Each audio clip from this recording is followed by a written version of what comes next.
नमस्ते, नमस्कार प्यारे साथियों, कैसे हैं आप सभी? आशा करती हूँ सभी प्यारे बच्चे एकदम बढ़िया होंगे, एकदम मस्त होंगे, एकदम तंदुरुस्त और एकदम दुरुस्त होंगे। तो मैं भावना भाटी सभी प्यारे बच्चों का स्वागत करती हूँ आपके प्यारे से परिवार रोजगार विद अंकित में। तो भाई जल्दी से सभी बच्चे क्लास के साथ जुड़ जाएंगे और जल्दी से अपनी क्लास को हम लोग कर देते हैं शुरू। तो 8 बज चुके हैं, 8:01 हो चुकी है। तो सभी प्यारे साथी हमारे साथ जुड़ जाएंगे और क्लास को बहुत बेहतरीन तरीके से हम लोग लेने वाले हैं। तो जल्दी से कमेंट सेक्शन में सभी बच्चे कमेंट करके बता दीजिए कि आपको आवाज आ रही है। किसी तरीके की कोई दिक्कत किसी बच्चे को अगर है तो जल्दी से बताओ। अगर कोई दिक्कत नहीं है, सब कुछ एकदम बढ़िया चल रहा है, तो प्यारे बच्चों थम्स अप कर दीजिएगा कमेंट सेक्शन के अंदर। जल्दी से आप लोग थम्स अप कर दीजिएगा और जल्दी से फिर हम लोग अपनी क्लास की तरफ बढ़ लेते हैं। ठीक है, तो भाई पहली क्लास है, सभी बच्चे आ जाएं। Good evening, good evening, good evening, hello hello hello, Ram Ram, नमस्कार और जय हिंद, जय भारत। तो सभी प्यारे बच्चे एक बार थम्स अप कर दीजिएगा। अगर किसी भी तरीके की कोई परेशानी है तो वो भी कमेंट सेक्शन में लिख दीजिएगा। ठीक है भाई, मॉर्निंग नहीं चल रही है, अब तो थोड़ी देर में रात ही हो गई, समझो सो ही जाओगे आप लोग और फिर सुबह जब उठोगे तब होगी मॉर्निंग। अभी तो गुड इवनिंग ही चल रही है, तो गुड मॉर्निंग वाले जो हैं थोड़ा सा उनको मैं बता दूं कि अब सारी दुनिया सो जाएगी। ठीक है, जब सारी दुनिया सो जाती है तब हमारी क्लास उससे पहले शुरू हो जाती है। तो भाई आओ, good evening, good evening, good evening, good evening. तो भाई बहुत बढ़िया, आप लोगों का आपको पता है कि आज से आपकी क्लास चल चुकी है। पहली क्लास है बायोलॉजी की। तो आज की क्लास में मैं आपको बहुत कुछ नई चीजें नहीं पढ़ाने वाली, क्योंकि आज की क्लास में मैं आपको बूस्टअप करने का काम करूंगी। आज की क्लास में मैं आपको बायोलॉजी की बेसिक चीजें, बेसिक कॉन्सेप्ट्स वो पढ़ाने वाली हूँ। ठीक है, थोड़ा सा सिलेबस से रूबरू कराऊंगी आपको, थोड़ी सी बेसिक चीजें बायोलॉजी के बारे में बात करेंगे और धीरे धीरे धीरे धीरे फिर हम गहराइयों में बायोलॉजी की खो जाएंगे। और गहराइयों में जैसे ही हम बायोलॉजी की खोएंगे तो एग्जाम में जो भी प्रश्न आएगा फिर उसके छक्के छुड़ाकर आ जाएंगे। ठीक है, तो हमारा टारगेट यही है कि बायोलॉजी का एक भी प्रश्न हमारा एग्जाम में ना छूट पाए। तो चलिए सभी प्यारे बच्चे आ जाओ, अब हम लोग क्लास को कर देते हैं शुरू। तो भाई जैसा कि आप लोग जानते हो कि आज हमारी बायोलॉजी की पहली क्लास है। बायोलॉजी जिसको हम जीव विज्ञान के नाम से भी जानते हैं प्यारे बच्चे, जीव विज्ञान। ठीक है, अब आपने कहीं ना कहीं इस शब्द को पहले भी कुछ बुक्स में, जैसे आपने 9th में 10th में कभी बायोलॉजी पढ़ी होगी, साइंस पढ़ी होगी, तो वहां इस शब्द को आपने सुना होगा। लेकिन आज हम थोड़ी सी इस शब्द के बारे में और भी बातें करेंगे कि ये शब्द कहाँ से आया है, ये शब्द कौन सी भाषा से लिया गया है, इस शब्द को किसने दिया है। तो ये सारी चीजें आज हम बात करने वाले हैं। ठीक है, समझ में आई? ठीक, बहुत बढ़िया, बहुत शानदार। तो भाई आ जाओ, हाँ अब आराम से चीजों को सुनते चलो, अब कमेंट्स मत करो। ठीक है, चलो। तो भाई सबसे पहले अगर हम बायोलॉजी शब्द की बात करते हैं, तो बायोलॉजी शब्द जो है ये 2 शब्दों से मिलकर बना है। ठीक है प्यारे बच्चे, 2 शब्दों से मिलकर बना है। तो पहले बायोलॉजी शब्द का शाब्दिक अर्थ समझ लेते हैं कि भाई बायोलॉजी शब्द का मीनिंग क्या है, पहले ये समझ लेते हैं, या ये कौन कौन से शब्दों से मिलकर बना है। मैंने बोला ना आज पहली क्लास है, तो एकदम बेसिक तरीके से लेकर चलेंगे। बहुत से बच्चों को ये सारी चीजें पहले पता भी हैं, तो उनके लिए ये क्लास बूस्टअप करने का काम करेगी। एज अ रिवीजन इस क्लास को आप ले सकते हो फिर। ठीक है, लेकिन ऐसा नहीं है कि बिल्कुल भी नए फैक्ट आपको देखने को लिए नहीं मिलेंगे, तो बहुत कुछ नई चीजें भी आपको आज की क्लास में ही देखने को मिल जाएंगी। तो भाई आओ, बायोलॉजी शब्द को 2 शब्दों से मिलकर बनाया गया है। पहला शब्द है बायोस। ठीक है, पहला शब्द है प्यारे बच्चे बायोस। ठीक, और दूसरा शब्द है लोगस, या फिर लोजी भी बोल सकते हो। ठीक है, लोगस, तो दूसरा शब्द है भाई लोगस। तो बायोलॉजी 2 शब्दों से मिलकर बना है, बायोस और लोगस। मैम जी बायोस का मतलब समझाएं। तो बायोस का मतलब होता है सजीव, बायोस का मतलब होता है प्यारे बच्चे लिविंग्स, यानी कि सजीव। और मैम लोगस का मतलब भी बताएं। तो लोगस का मतलब होता है प्यारे बच्चे अध्ययन। ठीक है, लोगस का मतलब होता है अध्ययन, यानी कि टू स्टडी।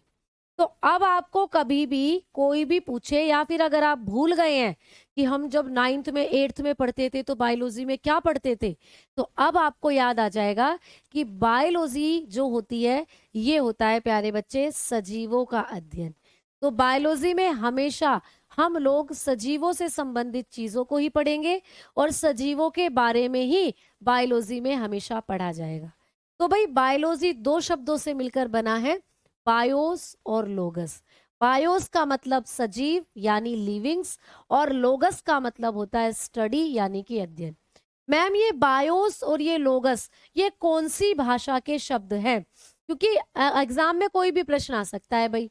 अगर एग्जाम में प्रश्न आ जाए कि मैम बायो और लोगस, बायोस और लोगस कौन सी भाषा के शब्द हैं, तो आप लोग बताकर चलेंगे ये ग्रीक भाषा के शब्द हैं। एक बच्चे का कमेंट है मैम आवाज नहीं आ रही, सही साफ नजर नहीं आ रहा, क्या दिक्कत आ रही है बेटा? साफ नजर क्यों नहीं आ रहा? मुझे भी सामने स्क्रीन दिख रही है, बिल्कुल साफ नजर आ रहा है। चलो तो भाई ये दोनों शब्द जो होते हैं ये दोनों ग्रीक लैंग्वेज के शब्द हैं। कौन सी लैंग्वेज के शब्द हैं बेटा? ये दोनों ग्रीक भाषा के शब्द हैं। ठीक है, ग्रीक भाषा के शब्द हैं। तो कभी भी आपको प्रश्न आ जाए कि बायोलॉजी जो दो शब्दों से मिलकर बना है, तो ये दोनों शब्द कौन सी लैंग्वेज से लिए हैं, तो आप बताओगे ग्रीक लैंग्वेज से लिए हैं। तो ये दोनों के दोनों शब्द ग्रीक भाषा के शब्द हैं बेटा। ठीक है, साउंड ठीक है ना? आवाज आ रही है? वॉइस में दिक्कत आ रही है? वॉइस में दिक्कत आ रही है? चलो, तो वैसे तो बैटरी वगैरह सब कुछ बढ़िया चल रही है, सुबह से क्लास भी हो रही थी, बिल्कुल सही चल रही थी। शायद तुम्हारी आज पहली क्लास है, तो थोड़ा थोड़ा तो परेशान तुम्हें करना ही है ना? थोड़ा थोड़ा तो भैया परेशान करना ही है तुम लोगों को। ठीक, चलें अब आगे। तो भाई बायोलॉजी के बारे में ये बेसिक पॉइंट आप लोगों को रट गया, आप लोगों ने समझ ली चीजें। दो क्वेश्चन बन सकते हैं, बायोलॉजी कौन सी भाषा का शब्द है, तो बता दोगे ग्रीक भाषा का शब्द है, और बायोलॉजी का शाब्दिक अर्थ क्या है, तो आप लोग बता सकते हो कि जीव विज्ञान के बारे में हम जब भी बात करते हैं तो जीव विज्ञान है बेटा सजीवों का अध्ययन। ठीक है, सजीवों का अध्ययन। तो भाई बायोलॉजी क्या होता है? बायोलॉजी होता है सजीवों का अध्ययन।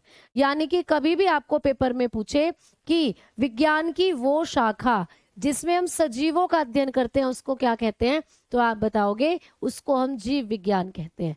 तो इंग्लिश में भी लिख सकते हो study of livings, study of livings. तो बायोलॉजी क्या होता है?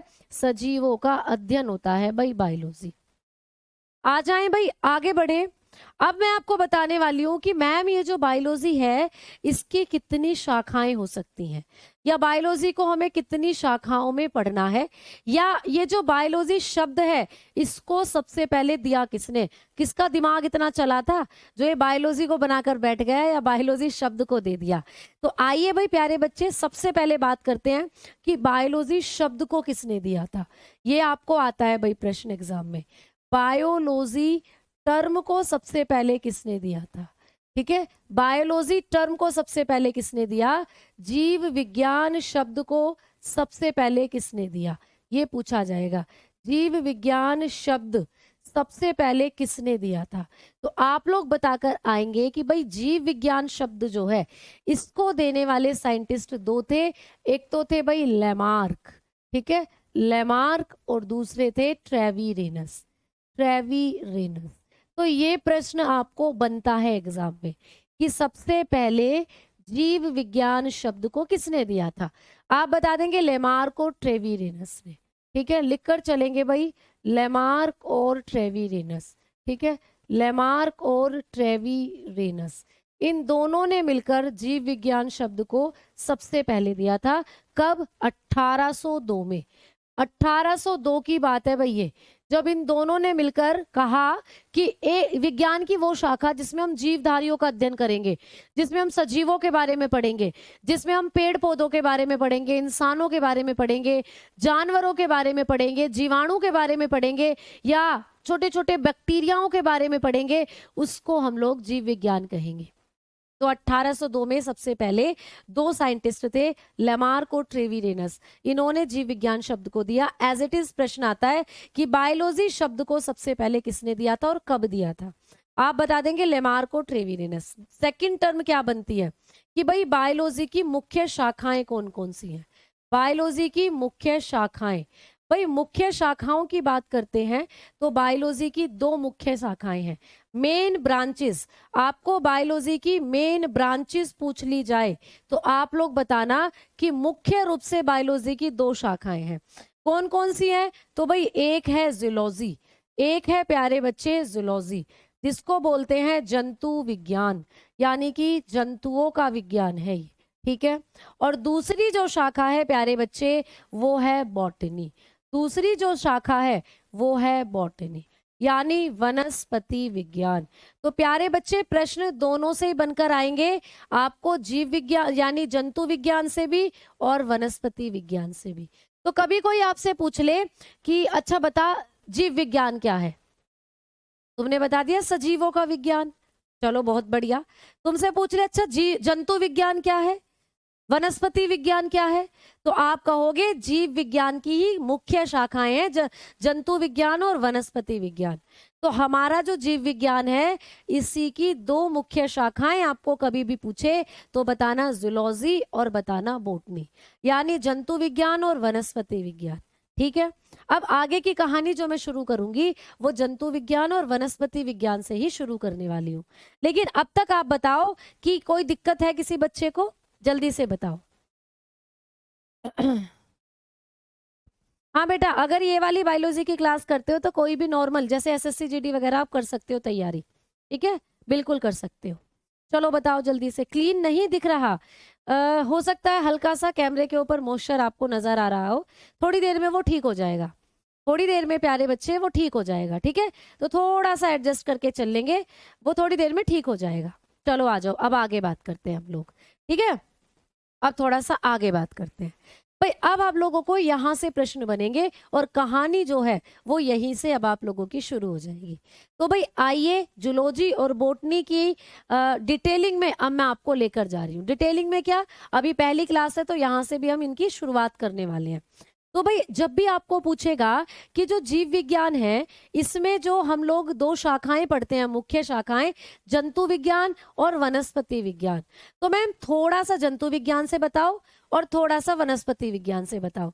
तो भाई आ जाओ, पहले हम लोग थोड़ी सी बातें करेंगे जंतु विज्ञान के बारे में। जो प्यारे बच्चे जंतु विज्ञान है ना, आपको मैं पढ़ाऊंगी जंतु विज्ञान जूलॉजी, तो मैम इसमें हम लोग क्या पढ़ने वाले हैं?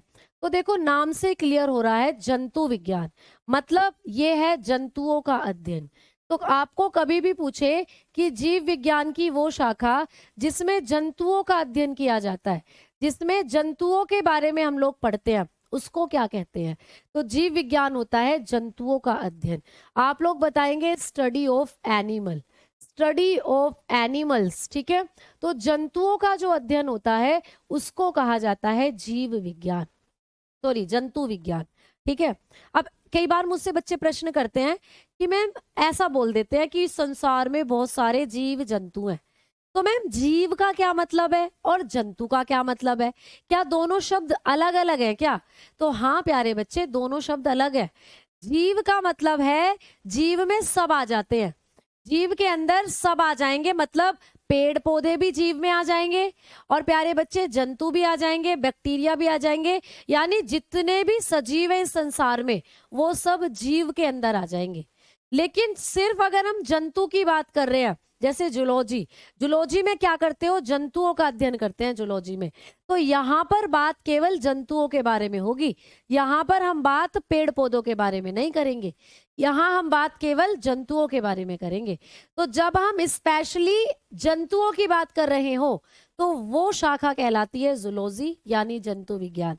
जब हम दोनों को साथ लेकर चल रहे हो, पेड़ पौधे भी साथ ले रखे हैं, जंतु भी साथ ले रखे हैं और दूसरे सजीव भी हमने साथ ले रखे हैं, तब हम कहेंगे कि हम पढ़ रहे हैं भाई जीव विज्ञान, तब हम उसको कहेंगे जीव विज्ञान बायोलॉजी। तो जीव में दोनों आ जाते हैं, जंतु भी और पेड़ पौधे भी और बाकी दूसरे सजीव भी। लेकिन जब जंतु की बात होती है तो जंतु विज्ञान में जूलॉजी में हम केवल जंतुओं का अध्ययन करते हैं, ठीक है। अब कई बच्चों के दिमाग में बात आ रही होगी, आपने कभी हमारे बारे में नहीं बताया कि हम किस में पढ़ेंगे, हम यहाँ पढ़ाए जाएंगे, जीव विज्ञान में पढ़ाई जाएंगे, तो हम जीव विज्ञान में भी आते हैं बेटा, हम जीवी तो एक तरीके के, कई बार तुमने अपनी मम्मी को भी कहते सुना होगा मेरा कितना प्यारा जीव है, हाय रे मेरा जीव, ऐसे करते हुए, तो हम भी तो सजीव ही हैं भाई, तो हम भी जीव में ही आए। लेकिन जीव विज्ञान को जब 2 भागों में बांट दिया तो हमें किस रास्ते पर भेजा गया? हमें भेज दिया जूलॉजी वाले रास्ते पर। तो भाई हम भी यहीं आते हैं, तो यहीं पर मानव का अध्ययन भी किया जाता है। ठीक है, मानव का अध्ययन भी यहीं किया जाता है। तो जीव विज्ञान की कौन सी शाखा है जिसमें मानव का अध्ययन करेंगे? तो हम लोग बॉटनी में नहीं आते, हम पेड़ पौधे नहीं है, हम हैं जंतु, तो हम भी यहीं आएंगे जंतु विज्ञान में।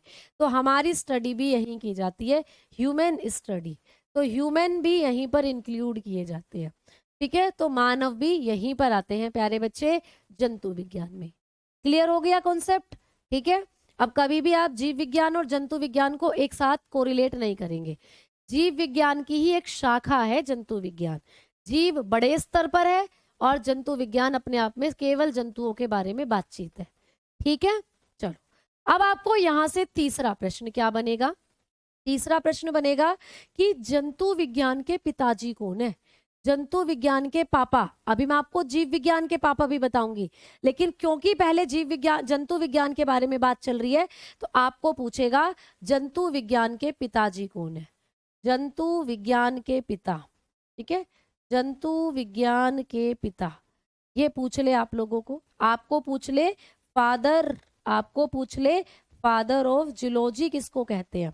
अच्छा, ये क्वेश्चन सभी बच्चों को पता होगा, जरा कमेंट सेक्शन में बताना फादर ऑफ जूलॉजी किसको कहते हैं। देखा, मुझे ना पहले से ही एंटिसिपेट हो गया था, मन में पहले से ही आ रही थी बात कि ये क्वेश्चन तो बच्चा छोड़ के ही नहीं आने वाला, ये क्वेश्चन तो बच्चे को रटा पड़ा। और देखो पहले से ही चल रहे हैं कमेंट, भैया अरस्तु अरस्तु अरस्तु अरस्तु अरस्तु अरस्तु। ठीक है, बहुत बढ़िया, बहुत चंगे, 1 नंबर मैंने तुम सब बच्चों को दिया इसके लिए। तो भाई अरस्तु बिल्कुल, लेकिन जब आप पेपर हिंदी में करके आओगे तो वहां पर आपको लिखना है अरस्तु, लेकिन जब आप पेपर इंग्लिश में करके आओगे तो वहां पर आपको एरिस्टोटल लिखना है भाई, एरिस्टोटल।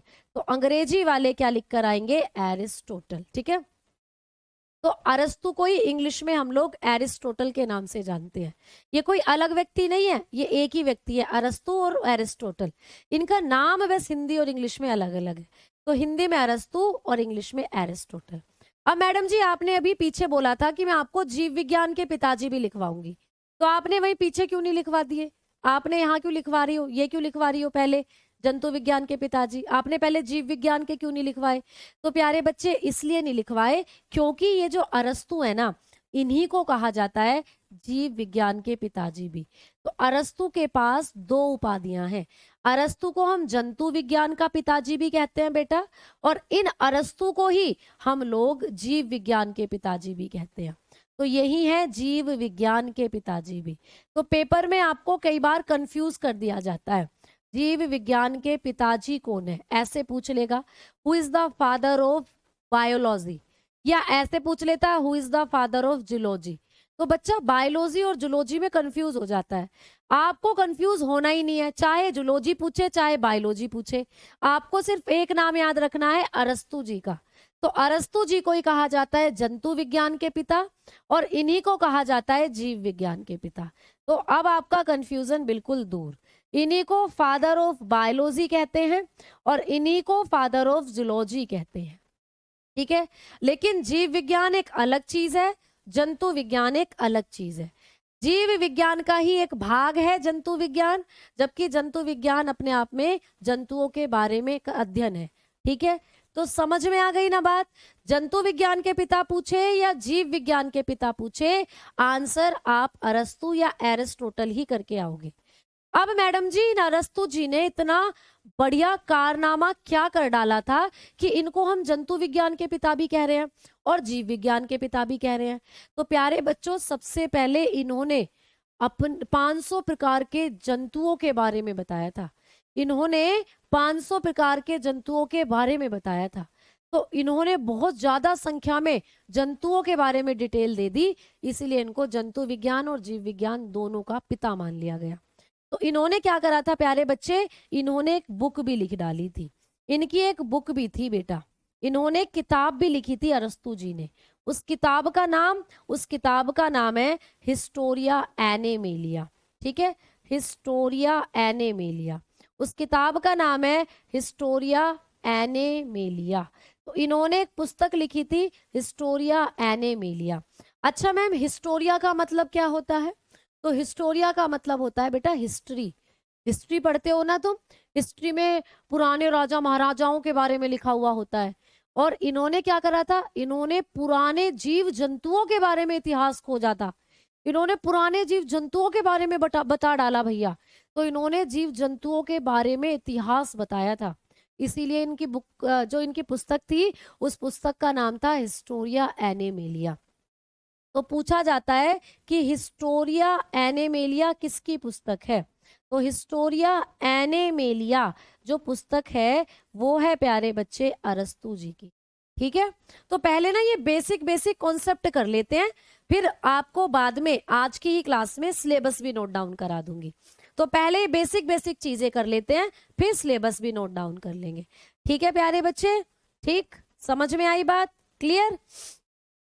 चलो भाई अब आ जाओ, अब हम लोग आगे पढ़ेंगे। ठीक है, चलो भाई, पीडीएफ तो आपको मिलेगी जब आपने बैच खरीदा है, तो आपको बैच के अंदर पीडीएफ भी मिलती है प्यारे बच्चे।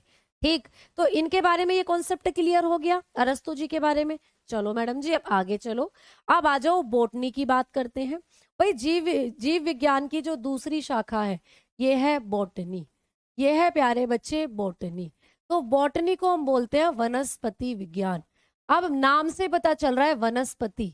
भैया हमने सुना था ये नाम मैडम जी, जब हम छोटे थे हमने सुना था वनस्पति का नाम। वनस्पति का मतलब होता है पेड़ पौधे। तो बिल्कुल सिंपल सी बात है कि इसमें हम पेड़ पौधों का अध्ययन करते हैं। तो भाई बोटनी क्या होता है? आप बता सकते हो, पेड़ पौधों का अध्ययन। जब हम पेड़ पौधों के बारे में पढ़ेंगे तो उसको कहा जाता है बोटनी, पेड़ पौधों का अध्ययन। तो जब पेड़ पौधे आपके जो चारों तरफ पेड़ पौधे हैं उनके बारे में जब पढ़ोगे तो उसको कहा जाता है बॉटनी। तो लिख सकते हो भाई study of plant, study of plant. पेड़ पौधों का जो अध्ययन होता है उसी को कहा जाता है बॉटनी। अब मैडम जी बॉटनी जो है इसमें हम सभी पेड़ पौधों के बारे में पढ़ेंगे, ये बात क्लियर हो गई। तो आप इनके फादर भी बता दीजिए। जैसे आपने अभी अभी अभी बताया जंतु विज्ञान के पिताजी थे अरस्तु, वैसे ही हमें वनस्पति विज्ञान के पिताजी पूछ ले तो आप लोग बताओगे बेटा वनस्पति विज्ञान के पिता। लिख लीजिए वनस्पति विज्ञान के पिता। अब मैं पीछे मुड़ के देखूं और मुझे लग रहा है इसका भी आंसर कई बच्चों को पता है। अभी मैं कमेंट्स देखूंगी और मुझे लग रहा है कि सभी बच्चों को पता है वनस्पति विज्ञान के पिता यानी कि फादर ऑफ बॉटनी कौन होते हैं। फादर ऑफ बॉटनी हम लोग किसको कहते हैं? तो जब बॉटनी के पिताजी की बात चलती है तो चाहे हिंदी हो चाहे इंग्लिश हो, नाम आता है। चलो ये देखो भैया, थियोफ्रस्टस, थियोफ्रस्टस, बहुत बढ़िया। अब अभी भी कई बच्चे धीरज अरस्तु बोल रहे हैं, तो बेटा अरस्तु तो जीव विज्ञान और जंतु विज्ञान के पिता है। जब भी वनस्पति विज्ञान के पिता पूछेगा तो आप बताएंगे थियोफ्रस्टस। ठीक है, क्या बताएंगे भाई? थियोफ्रस्टस। और थियोफ्रस्टस हिंदी और इंग्लिश दोनों में थियोफ्रस्टस ही रहेंगे। तो इनको पसंद नहीं है कि इनका नाम हिंदी में अलग लिया जाए, इंग्लिश में अलग लिया जाए। ये एक ही नाम से अपने आप को पुकारना पसंद करते हैं, थियोफ्रस्टस। ठीक है, तो ये सारी चीजें छोटी छोटे से पॉइंट जो कई बच्चों को पता भी है, कई बच्चों के लिए नए पॉइंट है, लेकिन एग्जाम में जब आप बैठते हो तो हमें नहीं पता कि प्रश्न यहां से भी बन जाएगा या ज्यादा डीप भी बन जाएगा। तो ये बेसिक चीजें पहली क्लास में सभी बच्चों को बताना बहुत जरूरी है, क्योंकि ये बेसिक प्रश्न भी कई बार एग्जाम में आपके देखे गए हैं। तो आपको जब भी कोई सब्जेक्ट पढ़ते हो तो उसकी नींव या उसकी बेसिक चीजें आपको पता होना जरूरी होता है बच्चों। तो आपको तो समझ में आया वनस्पति विज्ञान के पिताजी कौन है भाई? थियोफ्रस्टस है।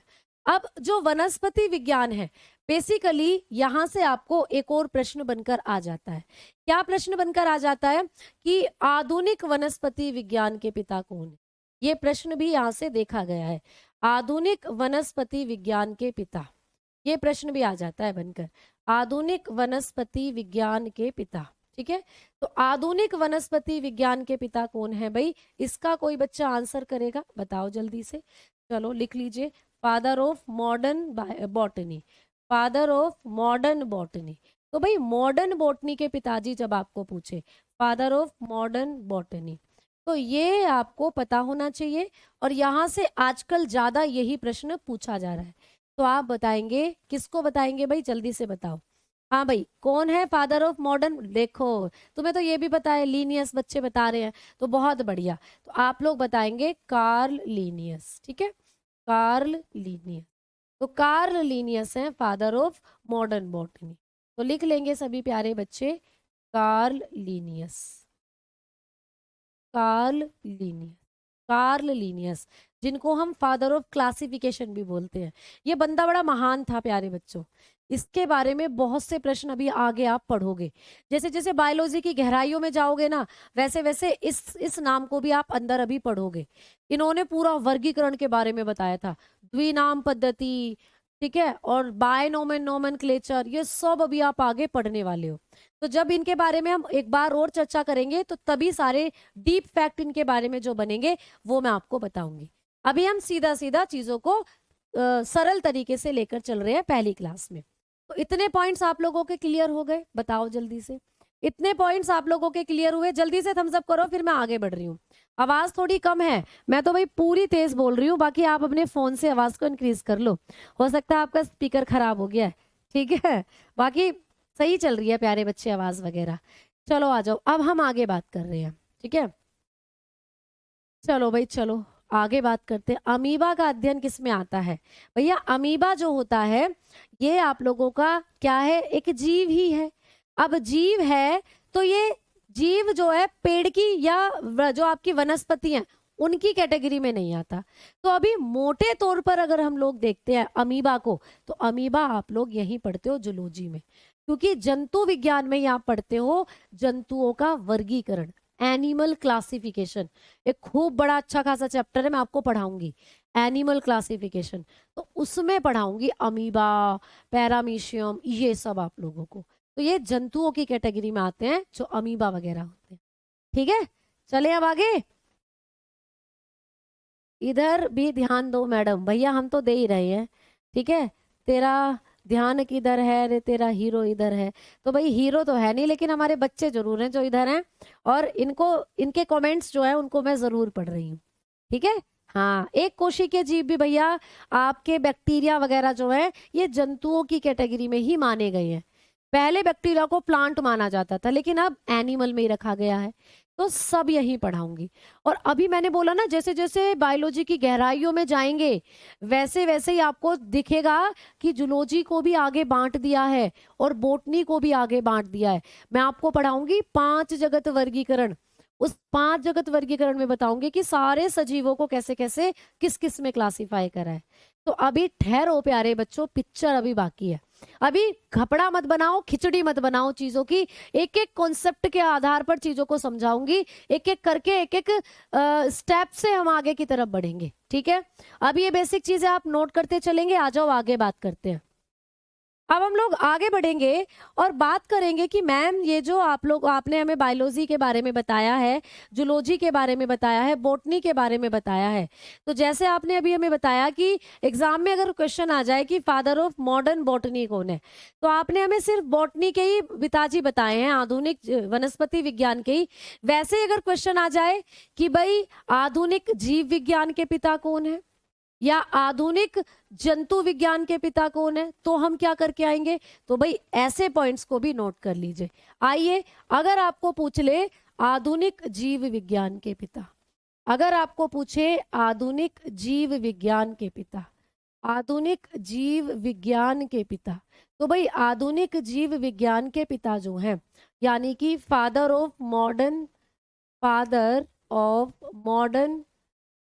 Biology, father of modern biology आपको पूछ ले, भाई आने को तो ये प्रश्न भी आ सकता है। तो आप लोग बताएंगे चार्ल्स डार्विन, फिर आप लोग बताएंगे चार्ल्स डार्विन। तो डार्विन जी के बारे में भी कई बच्चों ने नाम सुन रखा होगा, चार्ल्स डार्विन। इनको कहा जाता है father of modern biology. Charles Darwin को कहा जाता है फादर ऑफ मॉडर्न बायोलॉजी, यानी कि आधुनिक जीव विज्ञान के पिता हैं ये। अच्छा मैम, इन्होंने क्या किया था? तो प्यारे बच्चों, इन्होंने किताब लिखी थी चार्ल्स डार्विन ने। इनकी एक बुक थी, पुस्तक थी जो बहुत ज्यादा पॉपुलर थी। उस किताब का नाम भी आपको एग्जाम में आ जाता है। तो इन्होंने जो किताब लिखी थी उस किताब का नाम था, क्या था प्यारे बच्चे? On the origin of species. याद रखोगे, on the origin, on the origin, on the origin of species, ये था इनकी पुस्तक का नाम। On the origin of species, ठीक है। इसको हिंदी में भी बोला जाता है प्रजातियों का प्रजातियों का प्रजातियों का प्रजातियों की उत्पत्ति या प्रजातियों की उद्भवन, ऐसे करके इसको हिंदी में बोल देते हैं। तो प्रजातियों की उत्पत्ति आप लोग लिख सकते हो, ठीक है।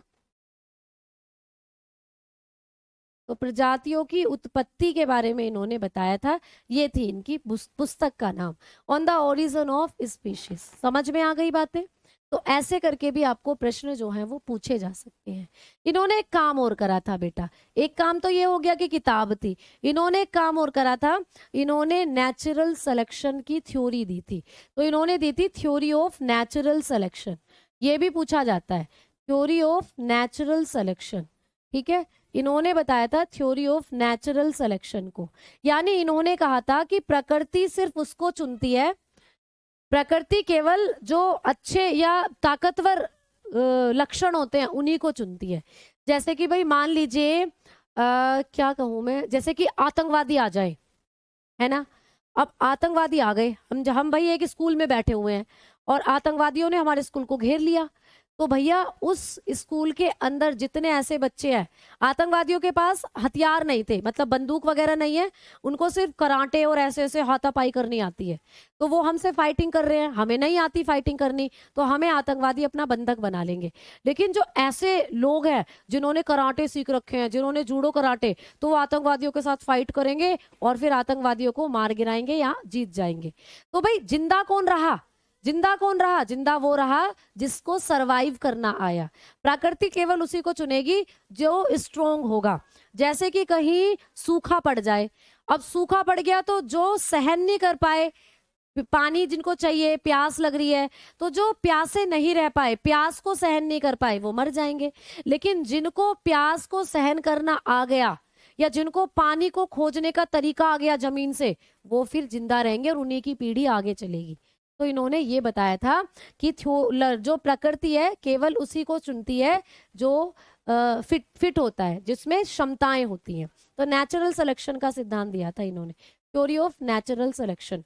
प्राकृतिक वर्ण का सिद्धांत, इसको हिंदी में बोलते हैं प्राकृतिक वर्ण का सिद्धांत, प्राकृतिक वर्ण का सिद्धांत। तो ये भी पूछा जाता है पेपर में कि प्राकृतिक वर्ण का सिद्धांत किसने दिया था? आप बताएंगे चार्ल्स डार्विन ने दिया था। भाई बताओ बच्चों, चीजें समझ में आ रही हैं? बोलो जल्दी से, जल्दी से बताओ भाई, बातें समझ में आ रही है ना? हाँ, 10th और 12th नहीं पढ़ी फिर भी पता नहीं मैम, पता नहीं बता बेटा, कमेंट निकल गया अब आप लोगों का। हिंदी में लिखिए बेटा, लिख दिया हिंदी में भी, ये रहा। ऐसे इस चीज से बेफिक्र रहिए कि सिर्फ हिंदी में लिखा जाएगा या सिर्फ इंग्लिश में, बायलिंगुअल पढ़ाऊंगी सारी क्लासेस, इस चीज से आप बेफिक्र रहिए, ठीक है।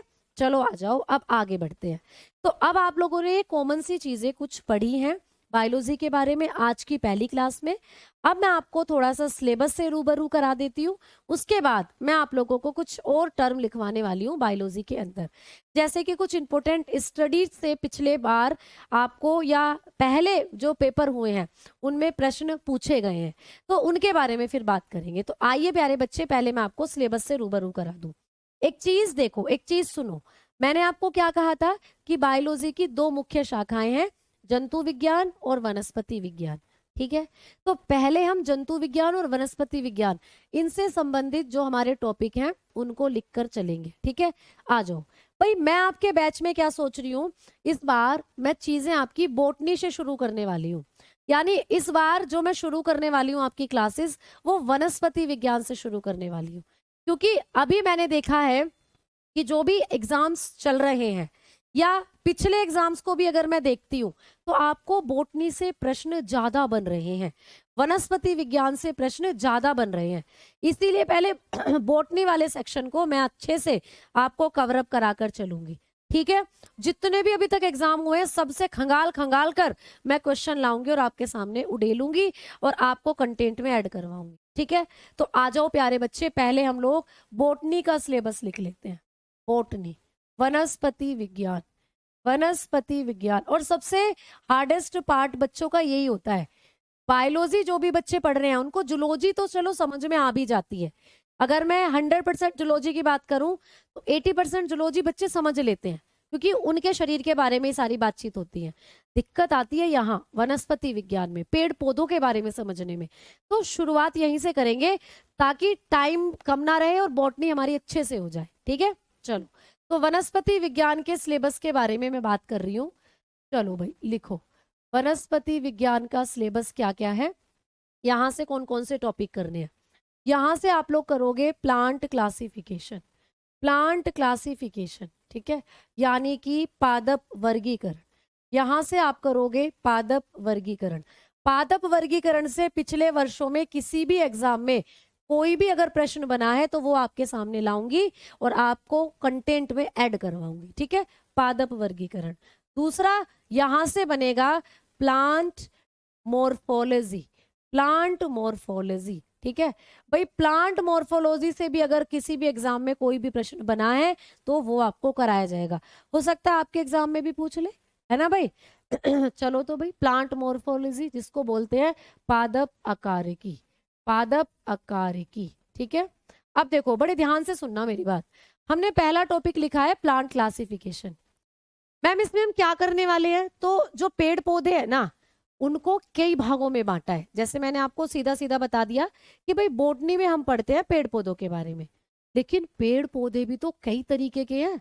कुछ पेड़ ऐसे हैं जो पानी में रहते हैं, कुछ ऐसे हैं जो जमीन पर उगते हैं, कुछ ऐसे हैं जो भैया चट्टानों पर उगते हैं, कुछ ऐसे हैं जो मरुस्थल में उगते हैं, कुछ तो ऐसे हैं जो आपको दिखाई ही नहीं देते, माइक्रोस्कोप से देखने पड़ेंगे। तो इन सब के बारे में पढ़ेंगे हम प्लांट क्लासिफिकेशन में। कुछ पौधे ऐसे हैं जिन पर फल आते हैं, फूल आते हैं, है ना, कुछ ऐसे हैं जिन पर ना फल आएंगे ना फूल आएंगे भैया। तो उन सब के बारे में पढ़ाया जाएगा यहाँ पर। ठीक है मैम, आप पहले जूलॉजी क्यों नहीं पढ़ा रही? इसलिए नहीं पढ़ा रही बेटा कि जूलॉजी आपको समझ में आ जाएगी, और जूलॉजी को हम कर भी लेंगे। अगर हमारे पास लास्ट में थोड़ा टाइम भी कम रहा तो जूलॉजी हम कर लेंगे अच्छे से। लेकिन बोटनी अगर रह गई, और बोटनी से ज्यादा आजकल प्रश्न बनकर आ रहे हैं किसी भी एग्जाम के पैटर्न को जो मैंने ऑब्जर्व करा है, जूलॉजी से थोड़ा कम, बोटनी से ज्यादा प्रश्न बन रहे हैं। पहले क्या होता था, पहले जूलॉजी से ज्यादा प्रश्न आते थे, बोटनी से कम। लेकिन अब जरा सा पलटवार हुआ है, हर एग्जाम में बोटनी से ज्यादा प्रश्न आ रहे हैं, जूलॉजी से कम। तो भाई बोटनी अगर अच्छे से कर लेंगे ना पहले, तो जो हार्ड वाले जो क्वेश्चंस बन रहे हैं, हार्डेस्ट क्वेश्चंस भी फिर आप इजीली एग्जाम में कर पाओगे। और जूलॉजी थोड़ा इजी है तो उसको तो आप अपने आप, जब मैं पढ़ाऊंगी अपने आप ही आप उसको रिकवर कर लोगे और हो जाएगा वो। इसीलिए पहले मैं आपको बोटनी करा कर चल रही हूँ, जिससे आपका जो पेपर में हार्डेस्ट सेक्शन है वो जल्दी हो जाए और जल्दी से जल्दी उसको आप अपने रिवीजन में ले आए। ये मैं इसीलिए पहले करा रही हूँ। अगर बोटनी बाद में कराऊंगी तो बाद में तुम्हें टाइम कम मिलेगा बोटनी को पढ़ने के लिए, उसका रिवीजन भी कम हो पाएगा फिर तुम्हारा, और वो चीज फिर तुम्हारी कमजोर की कमजोरी रह जाएगी।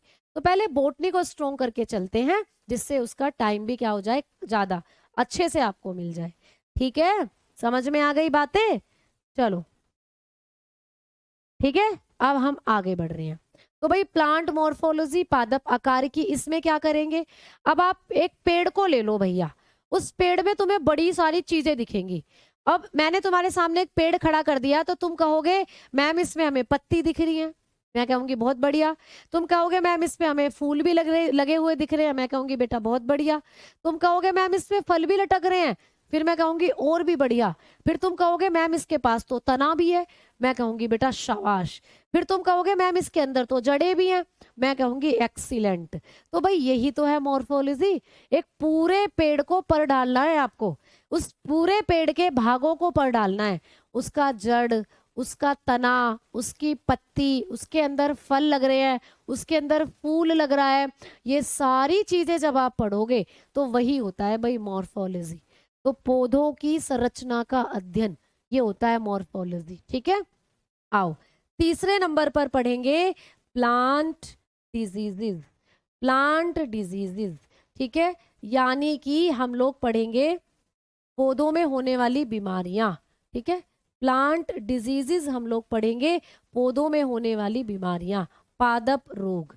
ठीक है, जैसे आपने गेहूं का काला रोग सुना होगा, है ना, मूंगफली का जो टिक्का रोग है वो सुना होगा। ये सारे रोग भी आपको कराऊंगी, प्रश्न बन सकता है। ठीक है, आ जाओ आगे बात करते हैं प्लांट हार्मोन की हम लोग। प्लांट हार्मोन, तो भाई पादपों में कौन कौन से हार्मोन होते हैं उनको पढ़ेंगे। पादप हार्मोन भी हम लोग पढ़ेंगे, पादप हार्मोन्स। आगे हम लोग पढ़ेंगे भाई पादपों के अंदर जो प्लांट होते हैं, इनके अंदर जो प्लांट है, जैसे कि आप सभी पेड़ पौधों की बात करते हो, तो इनके अंदर कौन से टिश्यू पाए जाते हैं। तो अब पढ़ेंगे हम प्लांट टिश्यू के बारे में, यानी पादप ऊतकों के बारे में पढ़ेंगे। ठीक है, तो ये सारी चीजें जो हैं आप लोगों को कराई जाएंगी बॉटनी के अंदर। ठीक है, आगे मैं आपको लिखवा सकती हूँ छठे नंबर पर प्लांट, आप लोग लिख सकते हो प्लांट रिप्रोडक्शन। प्लांट रिप्रोडक्शन यानी कि पादप जनन। पादपों में जनन कैसे होता है, पादप कैसे जनन करते हैं, वो सब आपको पढ़ाया जाएगा प्लांट रिप्रोडक्शन। तो ये टॉपिक हैं जो आपको पढ़ने हैं बायोलॉजी के अंदर, बोटनी में। समझ में आ गई बात? ठीक है, ठीक है भाई, समझ में आ गई बात। चलो हाँ, ऐसे ही आ जाओ, आगे बात करते हैं। देखो ऐसे याद करने की कोशिश कराऊंगी, जब हम टिक्की बनाते हैं आलू की तो उसमें मूंगफली भी डाल लेते हैं तल कर, बड़ी टेस्टी बन जाती है फिर टिक्की। तो मूंगफली में होता है टिक्का रोग, टिक्की में डालते हैं मूंगफली, तो मूंगफली में टिक्का रोग होता है। ऐसे करके जहां ट्रिक बन सकती है वो ट्रिक भी तुम्हें बताती चलूंगी। आ जाओ आगे बात करते हैं। तो ये बॉटनी का सिलेबस है बेटा, तो इतना सिलेबस है आपकी बॉटनी का, बॉटनी ज्यादा बड़ी नहीं है। आ जाओ बात करते हैं जूलॉजी की। तो प्यारे बच्चे अब लिखेंगे हम जूलॉजी का सिलेबस, अब लिखेंगे हम जूलॉजी, जंतु विज्ञान का सिलेबस, जंतु विज्ञान। तो प्यारे बच्चे, जो भी नए बच्चे हमारे साथ जुड़ रहे हैं, एकदम बेसिक से चीजें बता रही हूँ, उम्मीद करती हूँ आपको समझ में आ रही होंगी।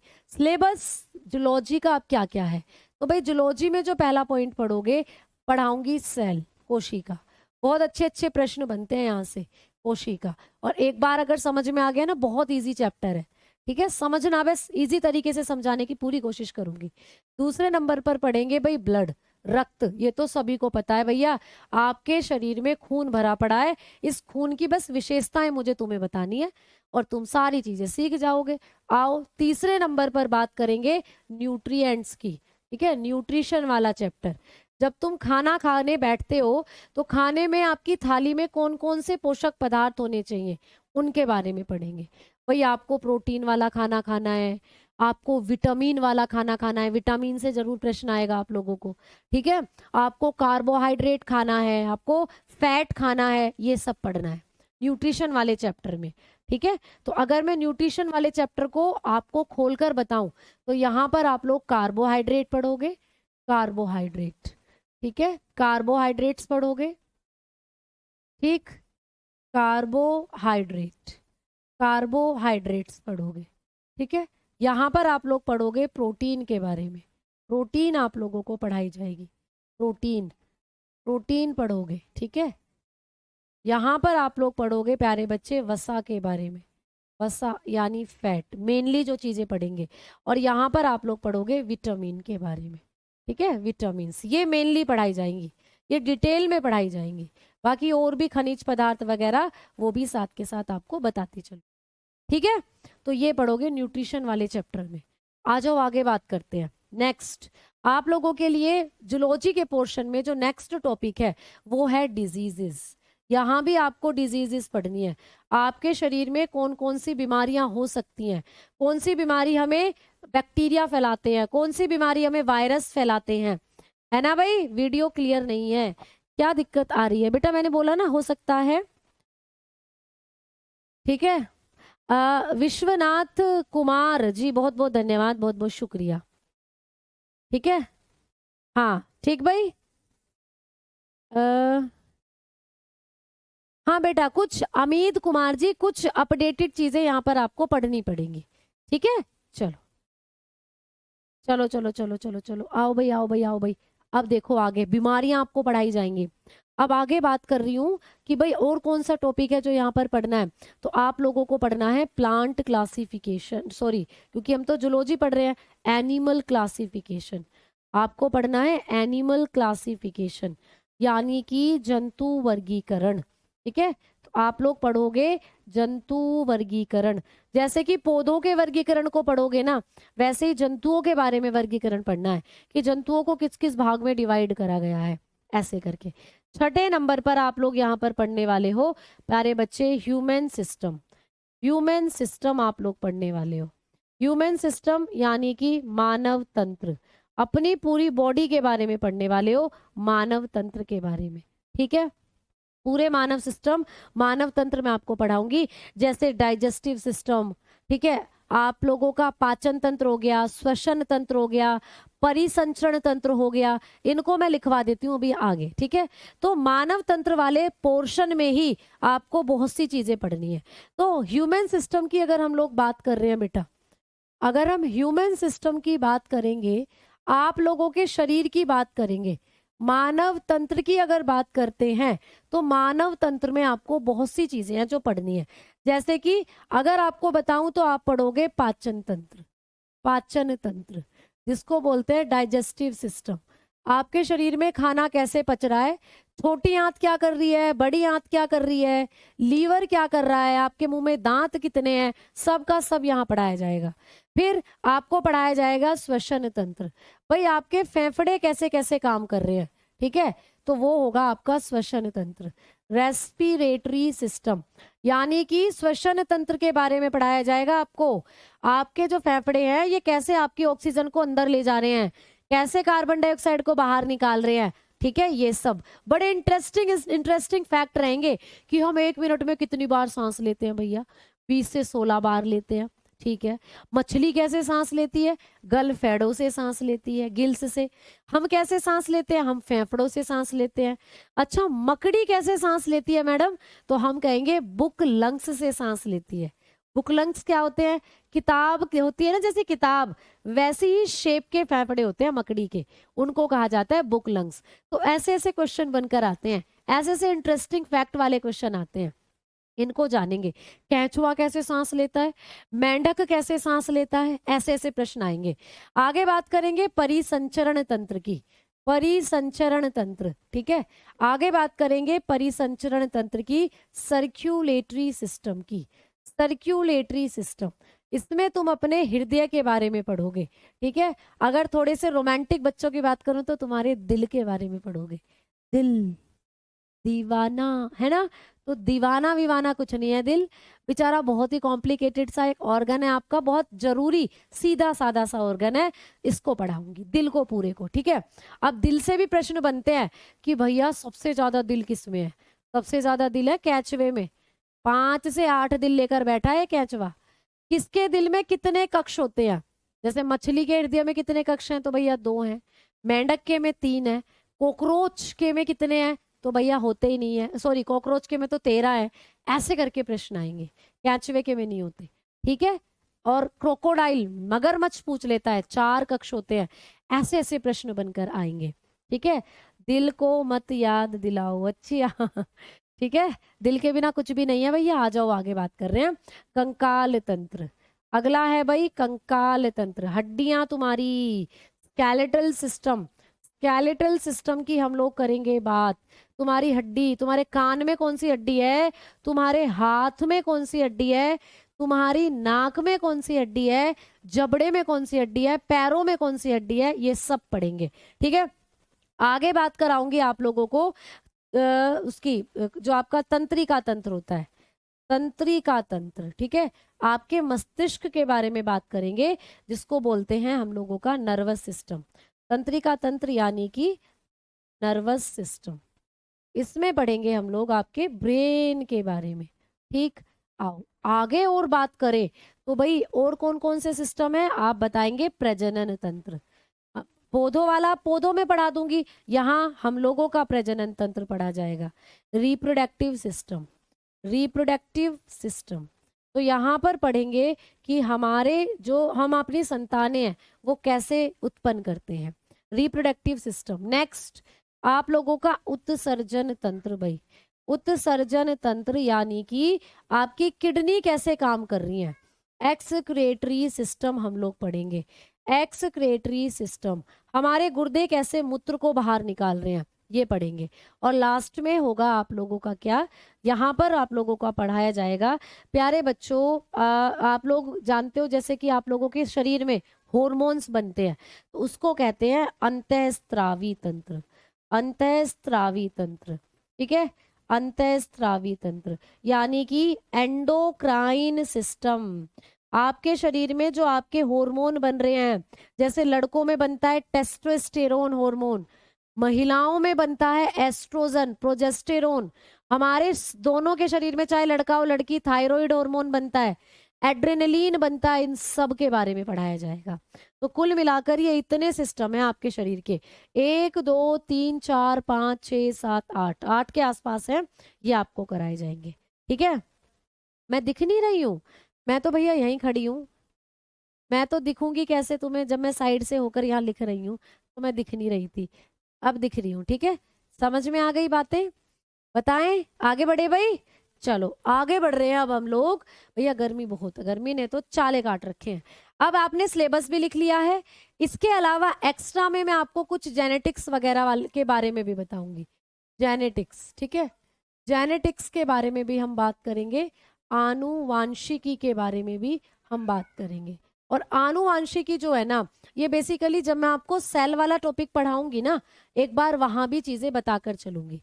कोशिका वाला चैप्टर जब पढ़ेंगे, जेनेटिक्स के बारे में यहां भी बात करें। ठीक है, समझ में आ गई बात। चलो तो भाई ये हो गया आप लोगों का सिलेबस, इतना सिलेबस आप लोगों को कर कर जाना है, इसी के इर्द गिर्द से आपको प्रश्न पूछे जाएंगे।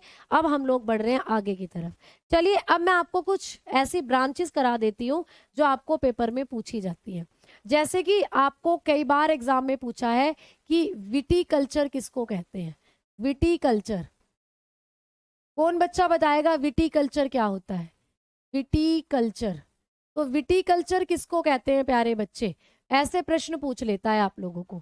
तो भाई आप बायोलॉजी जब पढ़ते हो तो बायोलॉजी में ऐसी कुछ ब्रांचेस हैं जो आप लोगों को पूछी जाती हैं। ठीक है, आपको भी गर्मी लगती है ना भैया, मैं इंसान थोड़ी हूँ, मैं तो चुड़ैल हूँ, मुझे काहे को गर्मी लगेगी, मैं भी तो तुम्हारी तरह इंसान ही हूँ, मुझे भी गर्मी लगती है भाई।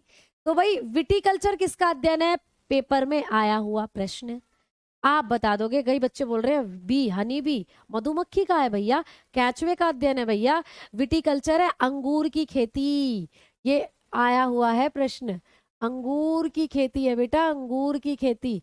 तो विटीकल्चर किसको कहते हैं, अंगूर की खेती को कहते हैं।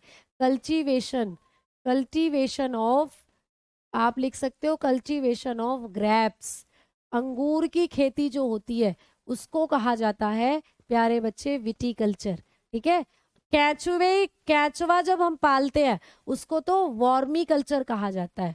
ठीक है, वर्मी कल्चर, वर्मी कल्चर पूछ ले आप लोगों को, कैचवा जो होता है, ठीक है, वर्मी कल्चर, तो वर्मी कल्चर जो होता है वो तो कैचवे की खेती होता है, कैचवे द्वारा खाद बनाना, ये होता है वर्मी कल्चर। ठीक है, कैचुआ के द्वारा, कैचुआ के द्वारा खाद बनाना, ठीक है, खाद बनाना, तो कैचवे से जो खाद बनाते हैं उसको कहते हैं हम लोग वर्मी कल्चर, या छोटे छोटे कीड़े जो होते हैं उनके द्वारा खाद बनाना। ठीक है, समझ में आई बात। तो इसको आप लिख सकते हो अर्थवॉर्म, अर्थवॉर्म,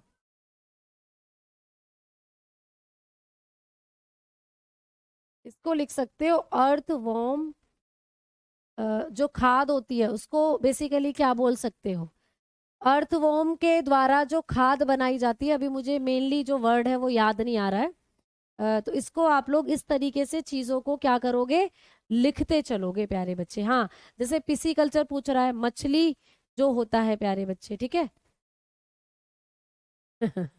ठीक है, तो जो मछली वगैरह होता है उनके लिए भी हम लोग टर्म यूज करते हैं, तो इनको मैं कल आप लोगों को बताऊंगी सारी चीजें।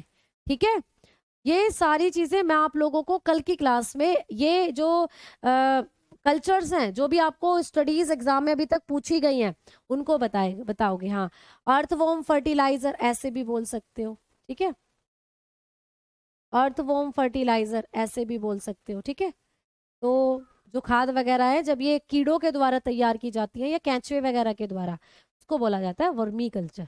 ठीक है, चलो अब अब कई बच्चों ने पूछा कि मैम पिसीकल्चर, तो लिखते चलो, ये पॉइंट बहुत अच्छे हैं आप लोगों के। पिसीकल्चर किसको कहते हैं भाई? पिसीकल्चर कौन बताएगा? पिसीकल्चर, तो भाई पिसीकल्चर जो होता है, पिसीकल्चर ये होता है मछलियों की खेती करना, ठीक है? तो फार्मिंग, फिश फार्मिंग बोलते हैं इसको, फिश फार्मिंग, ठीक है? फिश फार्मिंग, जब मछलियों की खेती की जाती है प्यारे बच्चे, उसको बोलते हैं पिसीकल्चर। मछलियों की खेती या मछली जो होती है उनकी खेती, मछली की खेती, फिश फार्मिंग जो होती है, जब हम मछलियों को पालते हैं तालाब वगैरह में, उसको कहा जाता है पिसीकल्चर। अच्छा, एक और आता है सेरीकल्चर, एक और आता है प्यारे बच्चे सेरीकल्चर। इसके बारे में कितने बच्चों ने सुना है? ये ऐसी चीजें हैं जो आप लोगों को नॉर्मली एग्जाम में एकदम फटाक से देखने को मिल जाती हैं। एक क्वेश्चन ऐसा जरूर पूछा जाएगा आप लोगों को, एक ऐसा क्वेश्चन पेपर में जरूर पूछा जाएगा। तो जल्दी बताओ, सेरीकल्चर किसको बोलते हैं भाई? सेरीकल्चर, सेरीकल्चर किसको बोलते हैं? हाँ, मछली पालन या फिश फार्मिंग भी बोलते हैं इसको, मछली की खेती करते हैं ना वो, तो मछली से संबंधित है। जल्दी से बताओ भाई। हाँ, रेशम, बिल्कुल सही बात, रेशम, ठीक है? रेशम कीट का पालना या रेशम कीट की खेती, रेशम कीट की खेती जो होती है उसको कहा जाता है सेरीकल्चर। तो कल्टीवेशन ऑफ सिल्क वॉर्म लिख सकते हो, कल्टीवेशन